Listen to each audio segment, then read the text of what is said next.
Welcome, travelers. Today is my first ever Animal Crossing New Horizons video since its launch back in 2020. A lot of my videos became obsolete or patched out, so they've either been removed from the channel or simply sit there collecting dust. But lately, I have had the urge to play the game again. Maybe it has to do with the fact that I just need some calm in this absolutely chaotic world, or that it's been long enough now, playing again feels like playing for the first time. Either way, Animal Crossing is making a comeback, and in all honesty, it never really left. Between old games still hitting hard and Pocket Camp changing to a one-time purchase, meaning no subscription and no microtransactions. Though not everyone is happy with the changeover, but that's a whole nother story. And as I said, I'm playing New Horizons again, and it feels like I'm playing the game all over because I've forgotten a lot of the basics. So I thought I'd make a video about my personal tips and tricks for the game. First off, don't let your tools break. Once you have the availability to build the better tools, they can be customized in their color. Every time your tool is getting low in health, which you do have to pay a little bit of attention to how long you've been using it, but if you recolor your tool, it will reset its health, which is a lot less expensive than recreating them. This is extremely important when you're someone who plays more solo than with friends, because honestly, resources are a little hard to come by.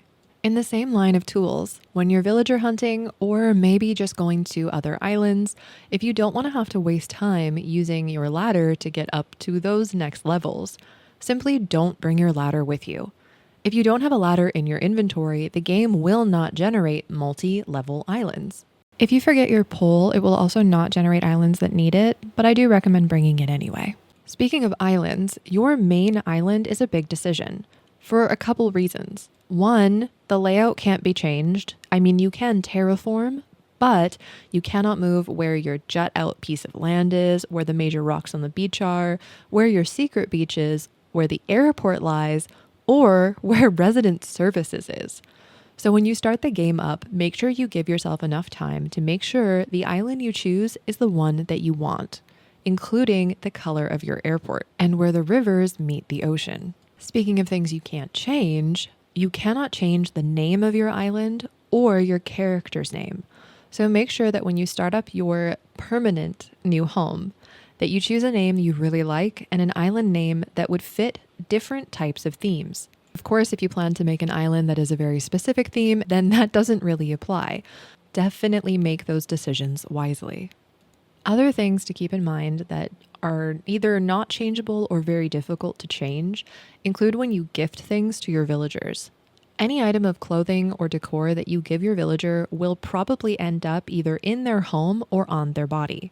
So while you think the laser cat eye t-shirt is really funny now, try looking at it 3 months from now when you're trying to take a group photo. Which is another good point when it comes to villagers' homes and the decor inside of them. The first 3 villagers that you get will never have their actual home. Now, the DLC does allow you to change their homes eventually, so if you do have the DLC, this isn't such a big issue.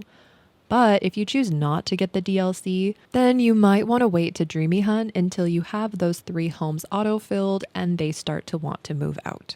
Though I don't know why you wouldn't buy the DLC, because Happy Home Paradise adds in so much to the game, but that's another video. When it comes to decorating your island, I also recommend you have an invisible square.